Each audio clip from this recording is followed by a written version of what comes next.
I see it. I see it. Here it comes. Here comes my very first car that I owned, a 1984 Pontiac Fiero. Look at it in all its glory. There are people out there that say this was GM's biggest mistake. I disagree. This is the car that GM needs to bring back. And I'll tell you why on this episode of Cars, Shops, and Collections. Ryan, my childhood. This is amazing. What's up, dude? Here it is. Good to see you, buddy, man. Doing good. Remember Gene over there? Yeah. Hey, Gene. This is Ryan, and he has some of the best cars here in Las Vegas. We'll break this down. This is gonna be good, man. Well, welcome to Cars, Shops, and Collections. And my name is JC, and every week we put the spotlight on really cool cars and the people behind them. This is Ryan. This is your second episode. You had that 1970 Dodge Challenger, the Deputy, and you sold that, right? Correct, yeah. Now, this is really cool because what's that, how it started, how it's going. This was my very first car, a 1984 Pontiac Fiero. Ryan, you're a young guy. You're a car guy, though. What attracted you to pick up a Pontiac Fiero? Well, originally, this was not my first pick. I went out to California to buy a 62 Ford Falcon, but they failed to tell me there was a hole in the side of the block of that Falcon, so I was very disappointed when I got there. I talked to them maybe 2 minutes, and then, well, I already have a truck and a trailer out here. Might as well see if I could pick up something. So went on Facebook Marketplace. Did you? Found this at a really good deal, and I fell in love with it the first time I, laid eyes on it, and it fired up and everything. Oh, and it started, so you got yourself a Pontiac Fiero. Listen, we've done 200 plus episodes, and I've been waiting to find my very first car. We did a Pontiac Mera, which was the 87 or 88 Ferrari conversion kit, but never a true Pontiac Fiero. People bag on this car, say it's the biggest mistake that GM ever made. I completely disagree. This 1984 Pontiac Fiero, when it rolled off the showroom floor on the highway, got 50 miles to the gallon. Yes, it was their economy car that they never really wanted to make an economy car, but they pretty much got the front end off of their economy car at the time and just put it to the rear. And that's why, because if they put it in the front end would be way too high and unaerodynamic to make the drag coefficient they needed to make that fuel efficiency. See, this is what I love about Ryan when we first met. Your car knowledge is, you have so much car knowledge and a passion for cars, which is so cool. I said it before, the next generation of car people right here. Over 100,000 of these were sold year one. Yep, because they were just so popular and there's so much advertising. I know Hall & Oates did a couple of things with them. That's right, yeah, the ads with Hall & Oates, yeah. The logo is a, where's a good, can I open it up? Yeah, of course. Probably the steering wheel would be the best place to see it. Yeah, the cleanest one right there. There's also one here on the side, but it's a Pegasus is what the logo is a Pegasus. Let's talk about the fire issues that they had with these. Yes, Ralph Nader knows really well about those. Why is that? Because he, like the Corvair he desperately hated, he also really did not like these cars when they first came out and said they were death traps because they were different. They were different, which made them cool. So the fire issue was because of the oil pan. Oil pan, yep, they had to reduce the quantity because it wouldn't fit in the subframe. So they went from, I believe it was like a 4-quart oil pan to like 3 quarts or something like that. And also they had, fuel lines running right next to either coolant lines or the exhaust, and they would burst and do all that. Well, so that was the issue. And they ran hot too. As a former owner of one, these things ran hot. So if you didn't change the oil, if you didn't put oil in your Pontiac Fiero, if you hit 20,000 miles without adding oil, yeah, there was a fire issue. But seriously, shame on you for not putting oil in your Pontiac Fiero. Exactly. The steering, it's not power steering, it's that rack and pinion steering? Correct. Fully manual rack and pinion and no AC. Here's how I came to get my 1984 Pontiac Fiero. My parents bought one. It was white for my sister. Same economical car, small, easy to drive, easy to park. My sister couldn't turn the steering wheel. Oh, really? She couldn't handle it. So it became like the family car until I got my license like a couple years later. And then I started driving the Pontiac Fiero. Is this the original color? No, this is repainted at some point, but it was a red. It was that Ferrari red almost. Oh, it was? For the factory color. Somebody did it in this metallic red. And speaking of white Fieros, if it was the same year as this, that would have been the same one as the one in Ferris Bueller's Day Off, I imagine. Was it really? I believe so. There was a Fiero and Ferris Bueller's Day Off? Correct, yeah, and I believe it was his sister that drove it, and it was her car, and it was also an '84, and it was also white. So look at this, the connection to Ferris Bueller. Manual transmission, that's cool. In '84, they had an optional sunroof, which I had in '84. It was the optional sunroof, and that would pop out, which was really cool to take that out in the summer nights back in the Philadelphia area. The seats, though, you can get the speakers. Does it have the speakers back here? I believe it does have the one speaker back there. You can tilt the seat forward and all that. But does it have the headrest speaker, though? It does not have the headrest speaker. So, where's the speaker then? Back here? Yep, just right there. Oh, yeah. There was the optional, they had the headrest speakers. Really?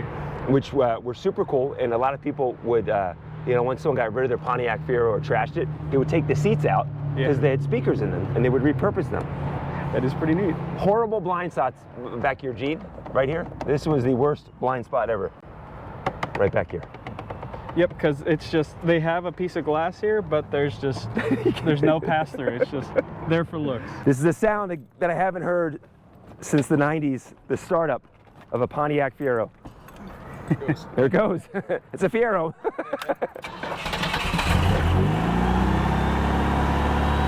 There it is. Just like that. Starts right up. Yep. It's in high idle mode, but yeah. Mine wasn't automatic. Wasn't the manual, but yeah, even the sound takes you back. Perfect.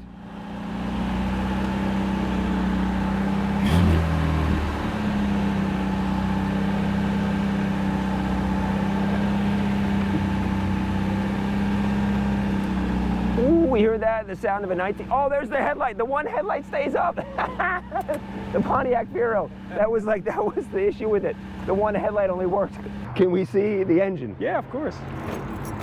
And it's the 2M4, right? Correct. Yep. So it was the, I believe, forget what the two stand. Two-seater. Two-seater, 4-speed manual. That's right. No, two-seater mid-engine, 4-cylinder. That's right. And if you had an '84, it would actually say up here or down here. It would say 2M4 on it. Okay. Yeah, but since it was repainted, that's been long gone, sadly. There it is. The Iron Duke. Right, the Iron Duke. I haven't heard that term since I had the car. The Iron Duke. Now widely used in the Grumman LLVs they use in the Postal Service. Is that what it is? Yeah? Yeah. Not much space back here. Yeah, you're not going to fit much in this car. It's more of, if anything, you have a little bit more room in the frunk, but that's about it. 50? Golf clubs. Golf clubs, yeah, yep, that's it's the right even a size. stress. Your backpack when you're driving to high school. Let's show the I guess the frunk area. The over here, Gene, too, just the where do you put stuff? There was no glove box there. You could get the it had like a flap in the front there, like a map holder. Because remember, this was the '80s, so you didn't have GPS.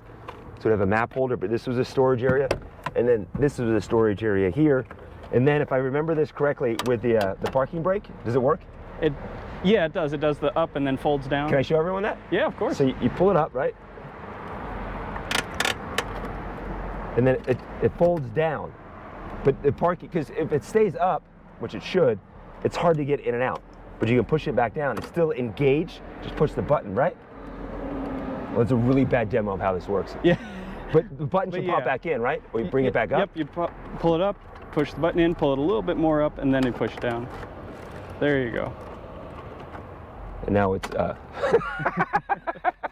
JC, I think you should sit in the driver's seat because maybe you could buy it. Oh, we got a deal going down right here? It is for sale at probably a pretty reasonable price. Oh boy. Takes you back. We had that Mara episode, but I mean, this is the true 80, because that was a later edition, true first time sitting inside a 1984 Pontiac Fiero, which I had since 1992, maybe 93. Crazy. If we did an episode on your first car, what would that car be?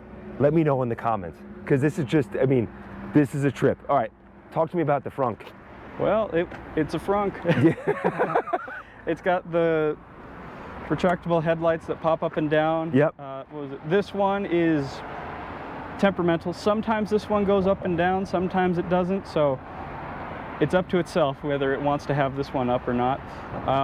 I've upgraded it with an aluminum radiator, an upgraded electric fan, and redid the cooling system with the coolant lines, because overheating is like you said, one of the main issues. An issue, and this is where that spare tire would go up front here. Correct. If you had the spare tire in here, people said you could put, it's a frunk. There was no room up here. Exactly. No, you either got a spare tire or no spare tire. Yeah, never once I ever put anything up in the frunk. I always had the spare tire up here. And what you said about that, the right headlight, that was standard affair for a 1984 Pontiac Fiero. It was an issue with all of them. You'll see many 84 Pontiac Fieros with the one headlight up winking at you. Yep. That was just, it was a given. They never did a recall on it. It was always an issue. And what you had to do was right here, to manually, you pop it up and then manually turn it to put it back down. Or you can manually turn that one up so both headlights would be up. Right, and what I did is I made a little manual drill attachment. Let me see if I kept it in here. Oh, you did? Yeah, so you'd put that in the drill, and then those would go down in there, and pretty much you would just slot that there, attached to the drill, so it would just go up a lot faster. MacGyver! Dude, you're MacGyver! I remember like going on a date or something. We drive to a party or the movies or something, and I park the car, and I turn the one headlight would go down, the other one would stay up, and my date would be like, "What's wrong with the headlight?" I'm like, "Oh, it's supposed to do that, you know? It's like it's winking at us." It's a feature. Yeah, it's like, "Oh, it's winking at us." I love it. I love it. And the wheels too. Yep. You back to '84. I mean, come on, those are nice wheels. Yep, they had that on pretty much their whole range. You can get these wheels in, but these are the smaller ones that I believe are only on some economy models in the Fiero. Because I know the Firebird's got, I believe, the next size up of rim. Did we mention that this was the pace car back in 1984? It Seriously. I love it. I do. Bring it back. 50 miles to the gallon on the highway. Yep. Yeah, change the oil so it won't catch fire. And that wasn't only they fixed that problem in '85. Yep. So, but at that But point, it kept its reputation. yeah, at that point, with a name like Fiero too, that the reputation was already out there.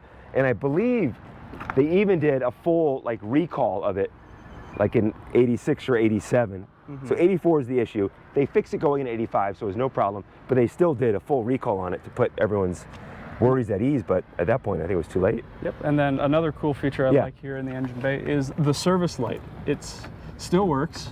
You just twist it off, and then you get a whole bunch of wire. What? And then it has a little hook right there, so you can place it pretty much anywhere in the engine bay, because it was back when cars were still meant to be worked on by the owners. Dude, I had no idea that existed back in the day. Yeah. Like if you need to check down here as well, nuh-uh. Yep, and it has so much range, it can reach up to the front, underneath, and all that. I had no idea that was there. Dang. And then I believe there was like a toggle. Yeah, there's a toggle switch you can see right on the back there. Yeah. Look at that. Okay, at this point, if you're still watching this video, you love the Pontiac Fiero like I do. Did you know that hack existed? That was a thing? I had no idea that was there. Yep, that was a factory GM thing. I know it's more famous on their trucks. Their trucks were really famous for that, but I didn't even know it had that till I was like working on something in there one day. I was like, is that the detachable light thing?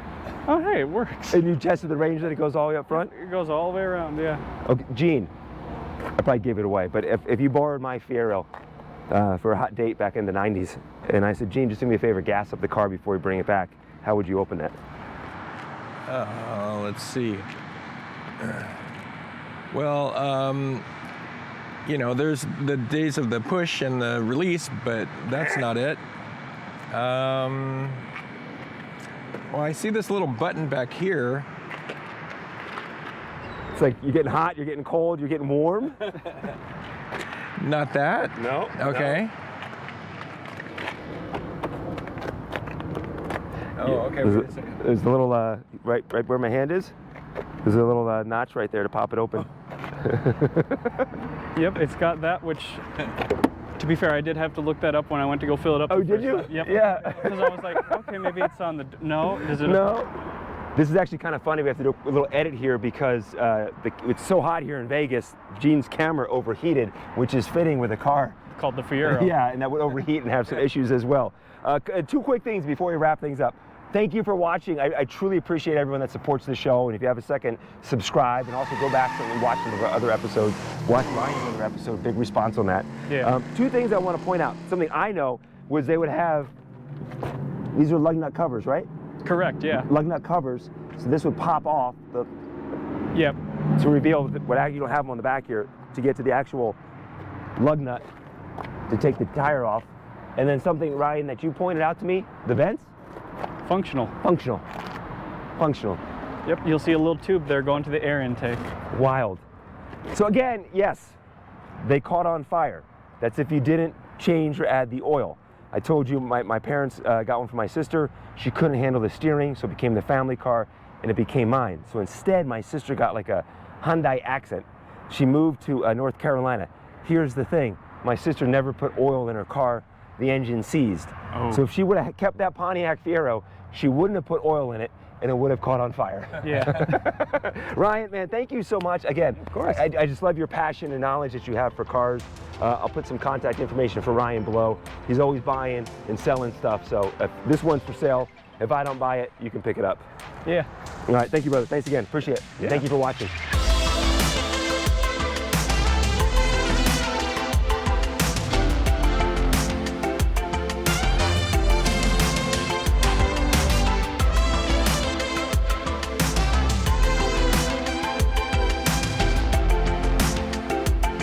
If you want your car, shop, or collection featured on the show, then shoot us an email at carsshopsandcollections@gmail.com. That's carsshopsandcollections@gmail.com. And thanks for watching, and be sure and subscribe so you don't miss any future episodes of Cars, Shops, and Collections.